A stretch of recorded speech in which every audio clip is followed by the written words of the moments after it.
Hi, my name is Stacey Pitts. I'm the co-founder of CBD BioCare, and joining me today is Dr. Frank Michalski. He is a chiropractor and functional medicine physician in Buffalo, New York, and he is also an expert using CBD BioCare products. So, hello, Dr. Frank. Good morning, Stacey. How are you? I am fine, and I'm glad that we're going to be addressing addiction today because we have had many people over the last several years contact us and ask us about CBD for addiction. So we're going to jump right in, and let's first identify what is addiction. Yeah, of course. So most people think of addiction as craving. So the actual definition, and I'm going to read it to you guys right here. Addiction is defined as a chronic disease of the brain reward center. It affects motivation, it affects memory, and the brain's related circuitry. So addiction is characterized by some of the following. It is an inability to consistently abstain from something, right? So an inability to consistently long-term abstain from, let's say, smoking. There are impulse control issues. So people who suffer from addiction tend to have impulse control problems, cravings, and then a diminished response to the problems that their addiction is causing. So let's say it's ruining a marriage. Let's say it's ruining a work career. These individuals tend to say, it's not that big of a deal. Work was falling apart anyways. It probably doesn't have to do with the alcoholism or the smoking. And then, of course, there's an altered emotional response. So on the surface level, that is the basis of addiction. Now, it's something that we can control. All of those things seem to be, well, if I just am committed to not doing that and, not being a jerk and not being sensitive to what's going on, can that happen? Or is it more clinical than that? Sure, it's much more clinical than that. And I think that's one of the most frustrating things for friends and family when they're dealing with someone who is an addict.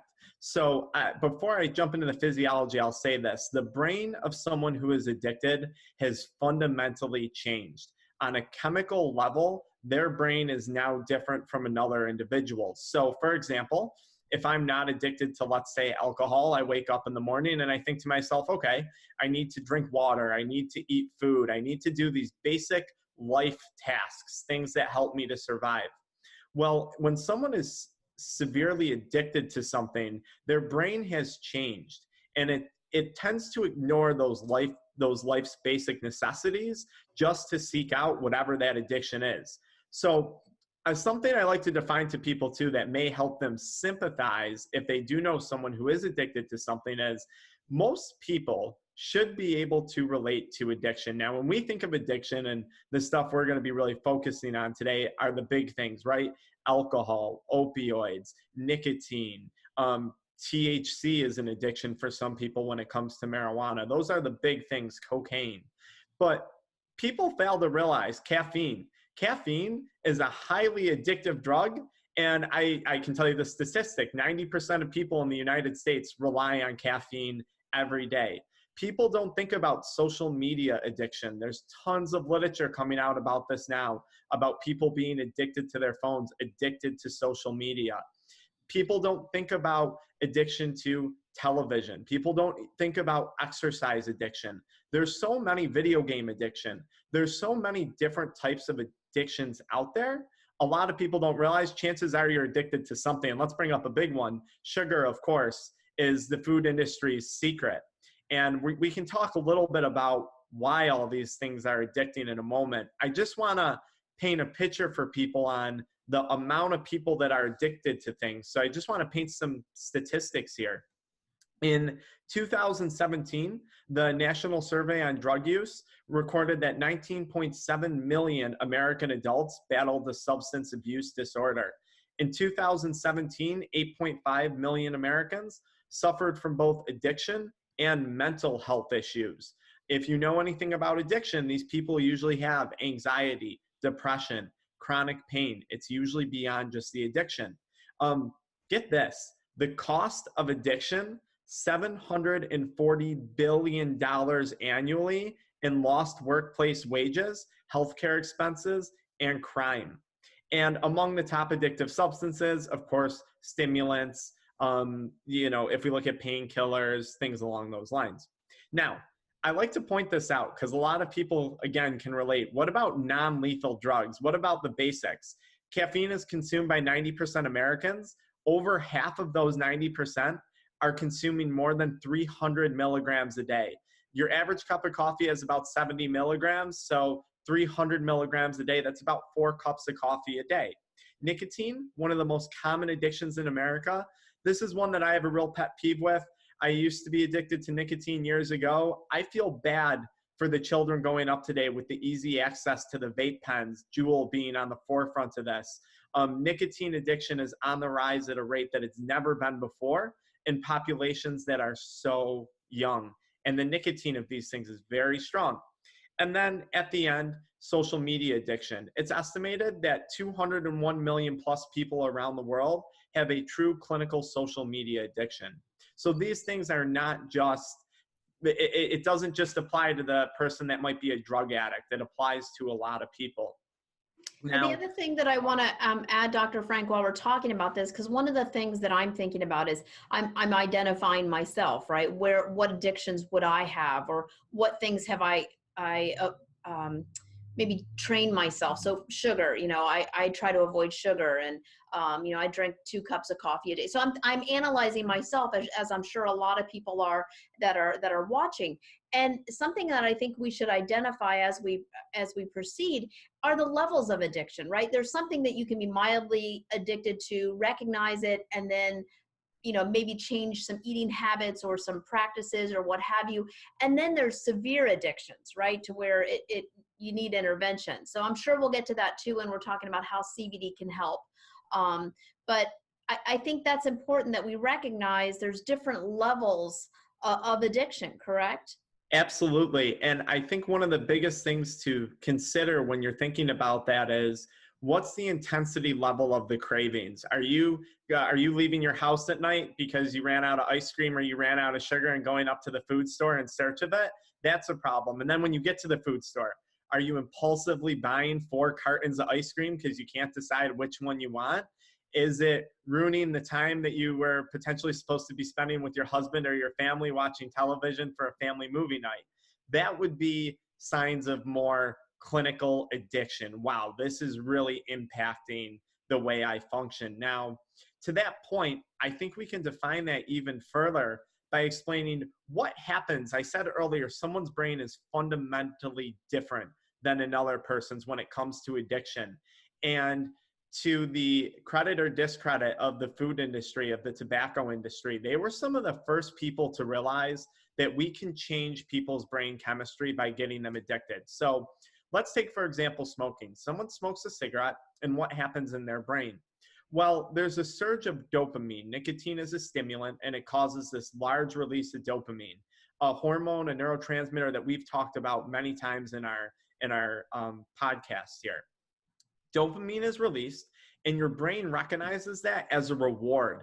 It says, wow, that made me feel good. That was a really good feeling.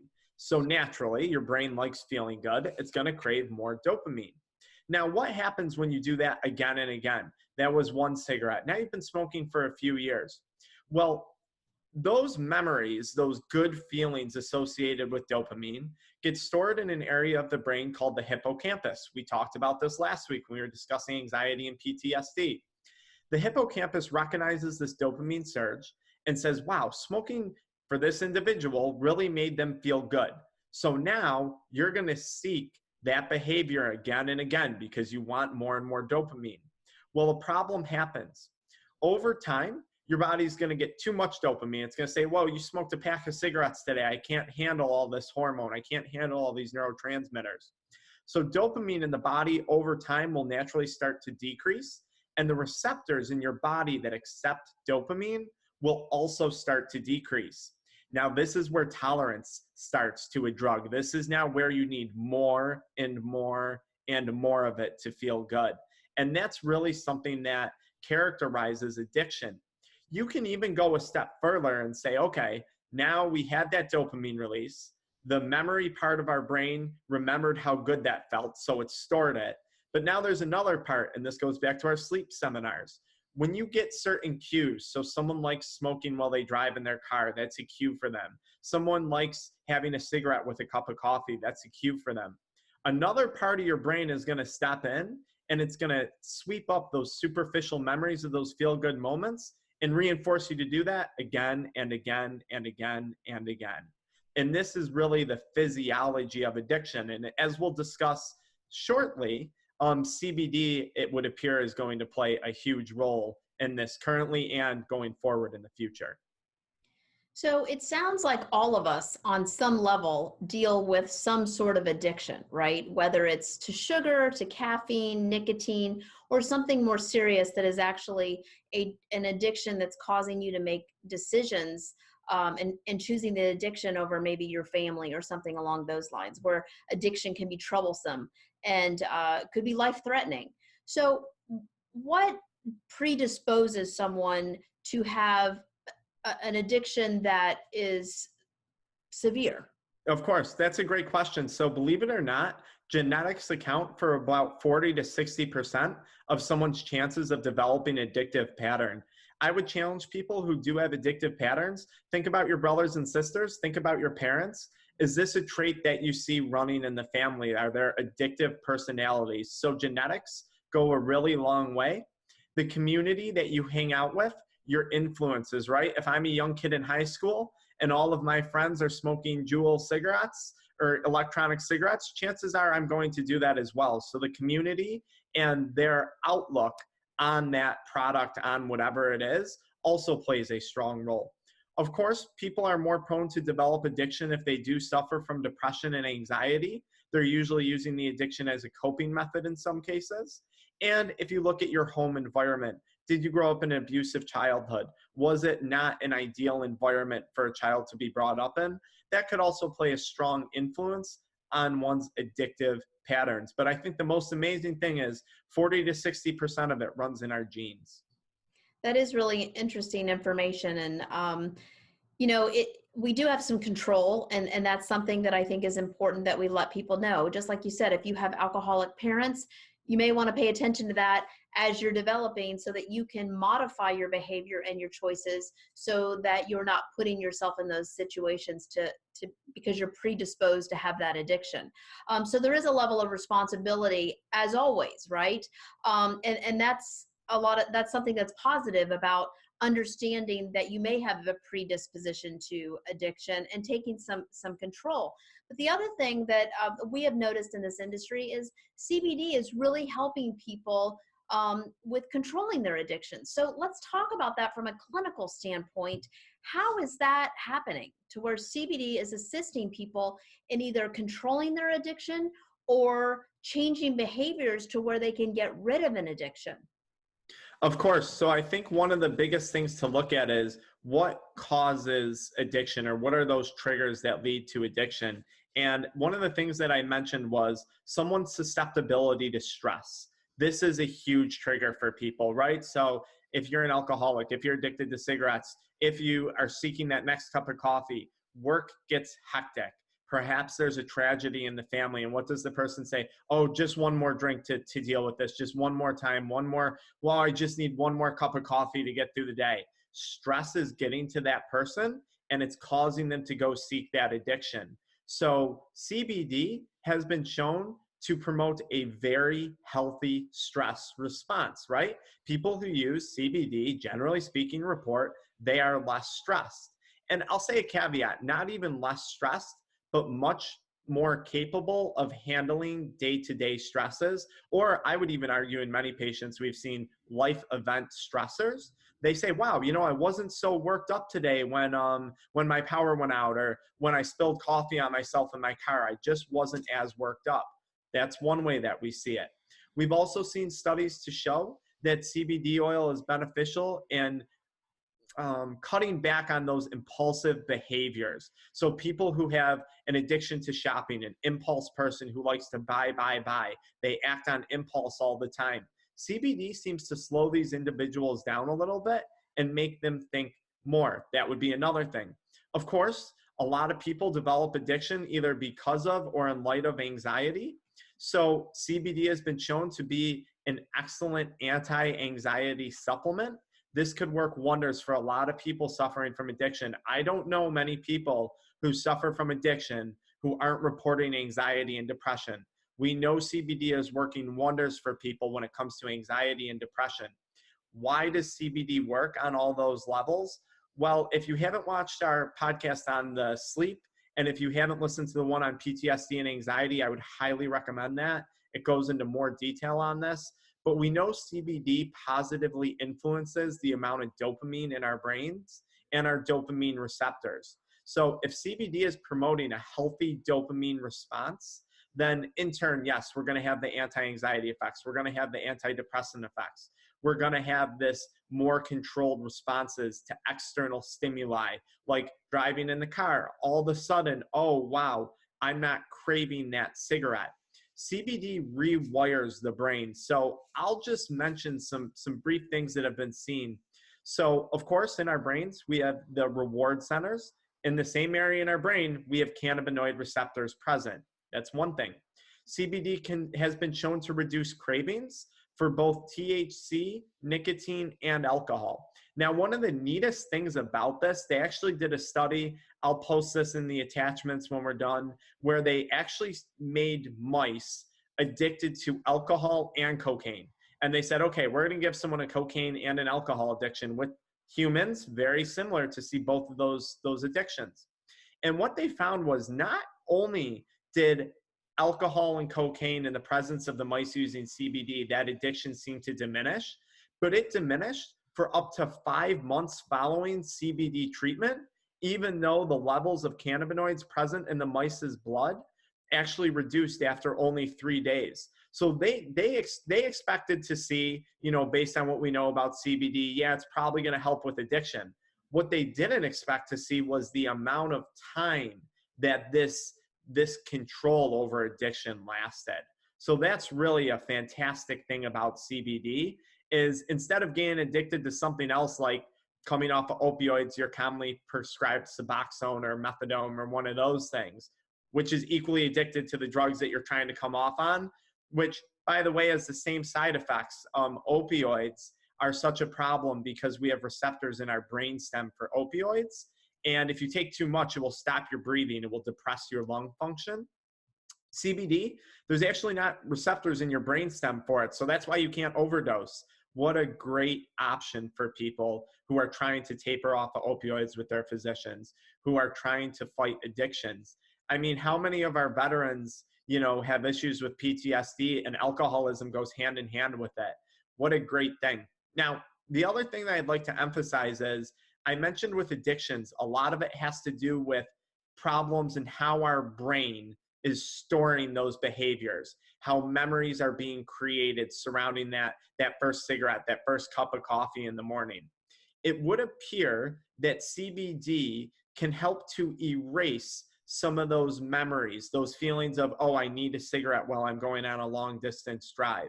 It would appear that CBD can step in and have an impact on this reconsolidation of memories.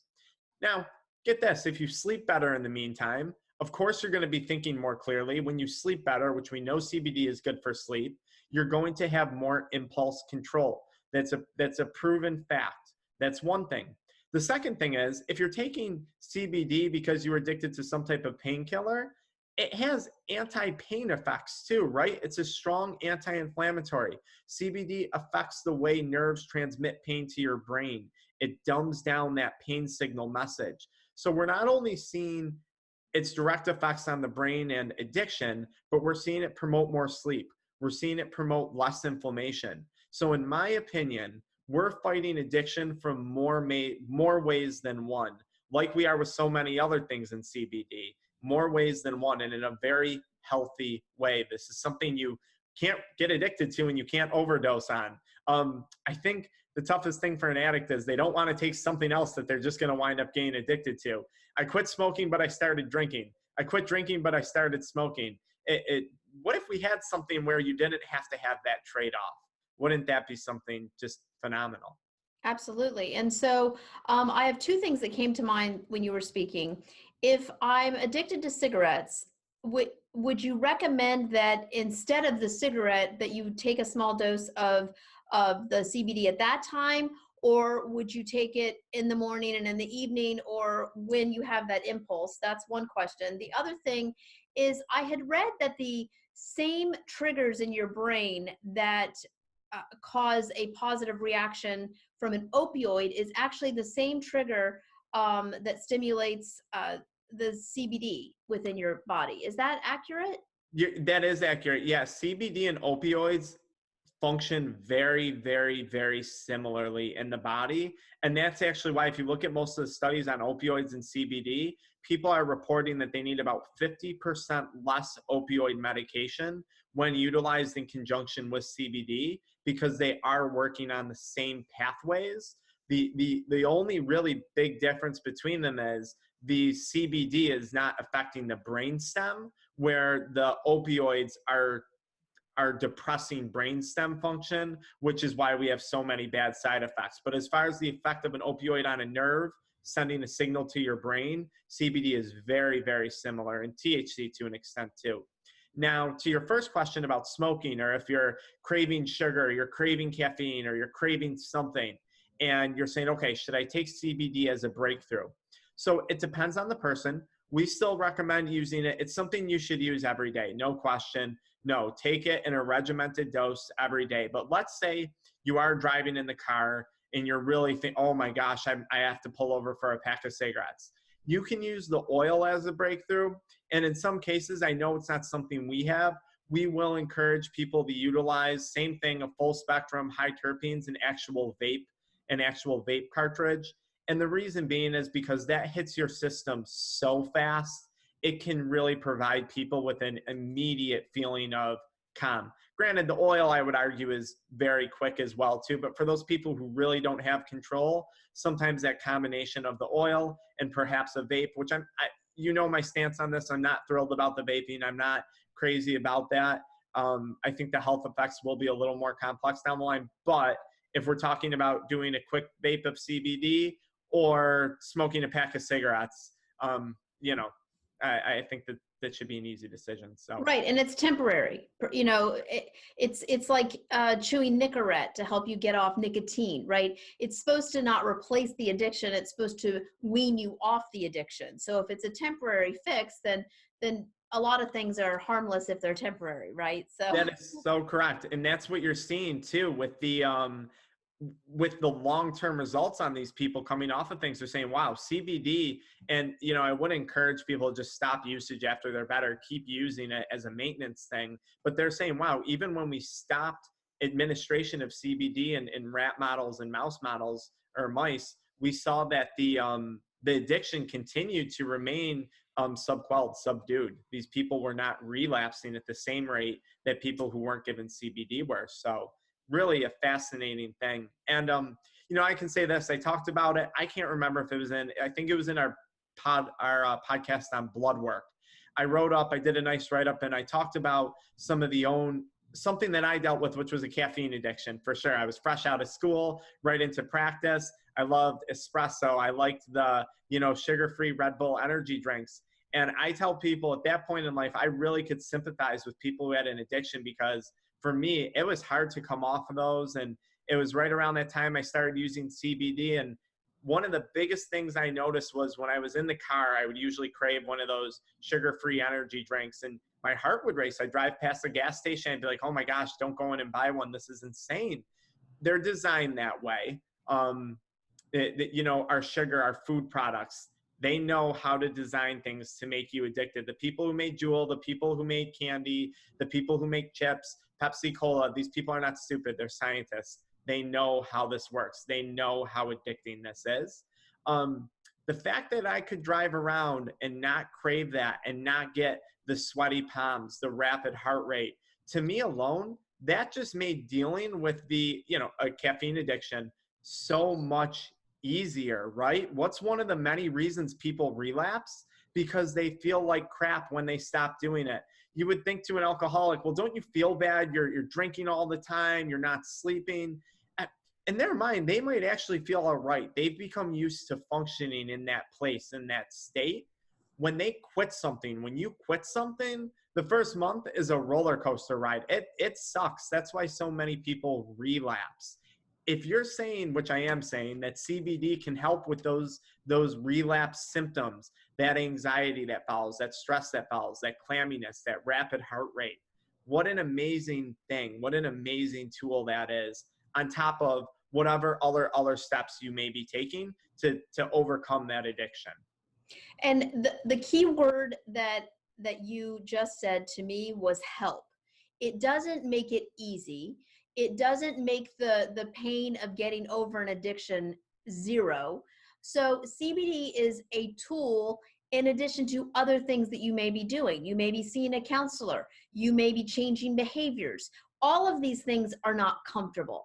But what we're saying is that the CBD may assist you. It has been proven through clinical trials and just our experience to be helpful. So it's all encompassing, right? CBD, although we have fallen in love with it, is not the end all be all miracle. It's going to cure all your problems.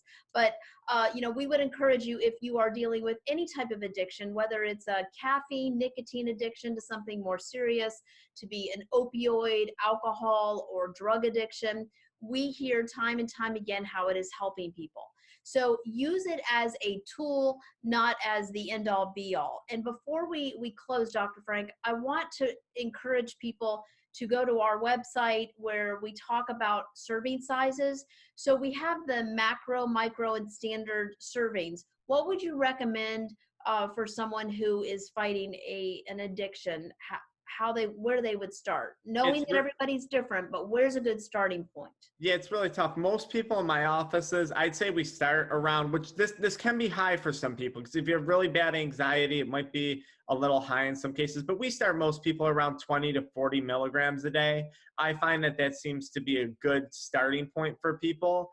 And then upward, if they're really having that breakthrough moment, maybe we'll tell them, take an extra 20 milligrams when you need to. But starting between 20 and 40 is pretty standard in our offices. Most people seem to do well with that. Yes, there's a few people who wind up needing less.